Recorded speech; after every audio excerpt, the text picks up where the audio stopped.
You've lived here for how long? For 5 or 6 months. 6 months. Where were you living before? In my mother's house. There's 2 toilets by your house? Yeah. There are public showers right behind. How are the public showers? They're not up to the mark. How old is this shack? I can't tell because I find this shack standing here all the time. And before I lived here, there was a man from one of these refugees who was living here. And those are his books. Did you look at them? I didn't bother. Because I never had time to look at them because there is lots of things that I must do. I think better books, but I must read than those. The paper on the ceiling, that was here. Yeah. And this? Is that already there? Yeah. Everything. Unless they're, except the writings. This one? And this one.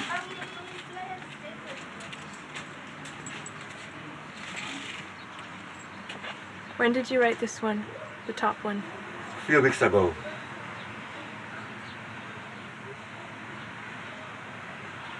Both of them I wrote a few weeks ago.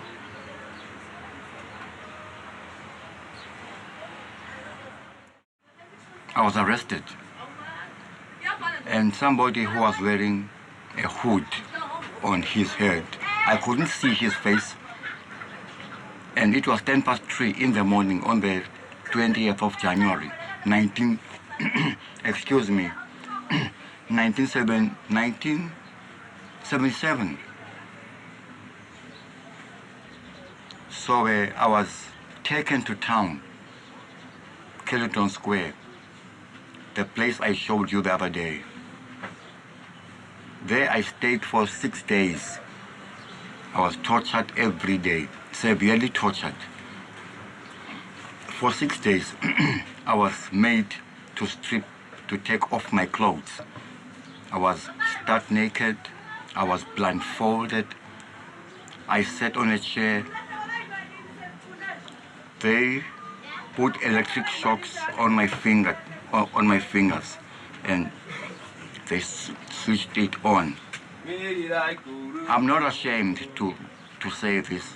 I wetted myself. And the shackles were taken off again, and they said to me, I must lick my piece with my tongue and mouth. I did it, and whilst I was doing that, I was kicked by Captain Kutsi. So my teeth broke. That was when they broke my teeth. After 6 days, I was taken to Paul's maximum prison, where psychological torture was carried out. I was incarcerated in solitary confinement for 6 months, without whistling, talking, or singing.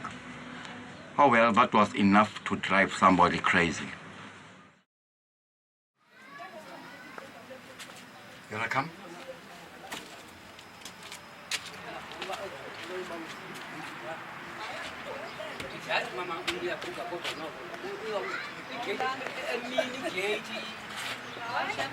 All right. Come and see for that one. All right. Molo.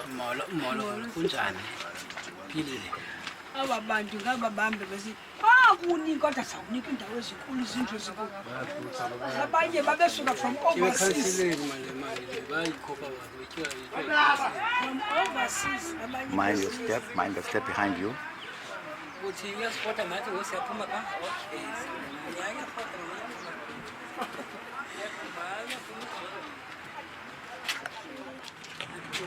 The people here know that you were a freedom fighter. Everybody knows in this township, everybody. And what do you think they think about that? Some of them, they are making a laughing stock out of me. Some of them, they are still praising me, still holding me to the high esteem. Those are the people who knows exactly what liberation struggle is all about. But these, I call them stupid fools. because they're gonna make a laughing stock out of me and say, look, what is PAC, ANC doing for you? You are starving, you haven't got a car, look, we are driving BMWs and all that. See? Then I get angry. And then I start to fight. I used to fight a lot. Yeah. I was so frustrated. I began taking drinks excessively. That was before I went to be counseled. I told her everything, and she said to me, and I even agreed, that alcohol is not going to solve my problems. Alcohol is going to make them worse.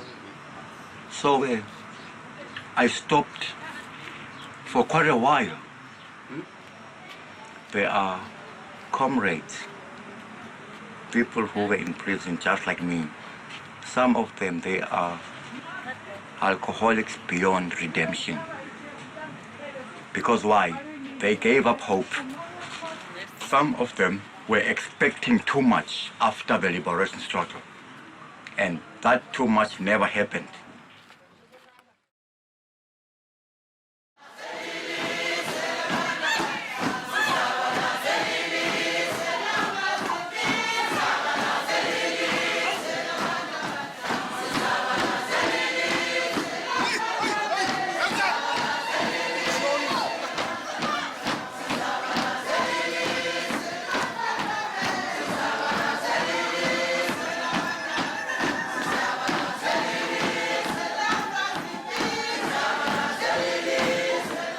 One other thing that is helping me a lot, I must say it is Khulumani support group. That group keeps me busy all the time. Sometimes I get busy from the morning till say 6 or 7 o'clock in the evening. I haven't got time to sit in the township and get frustrated and go and drink. Yeah. Thanks to Khulumani.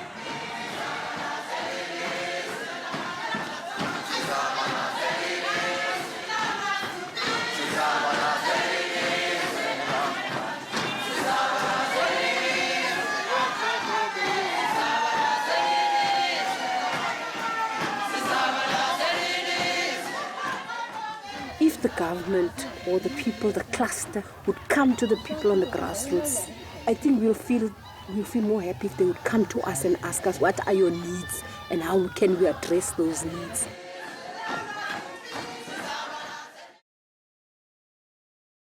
Poverty-motivated crime is rampant in South Africa, and the spread of HIV/AIDS is one of the fastest in the world.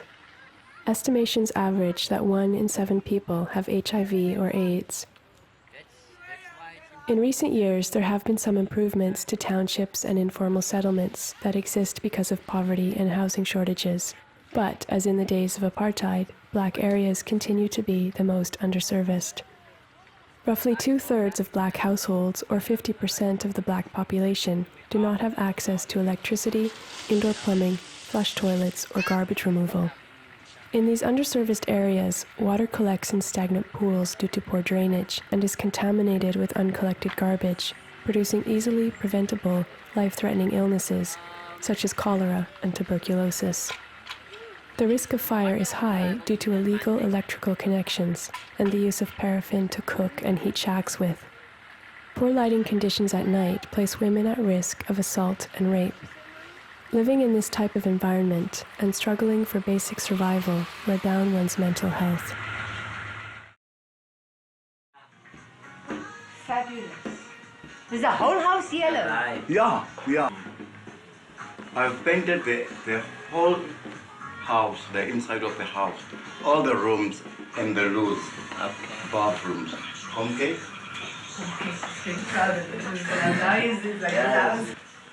Oh, it's beautiful. The ceilings I painted white. Yeah. Hey man, it's a fabulous job you did here, Brian. Whose is this? Pass up! You've got puppies outside there. Okay.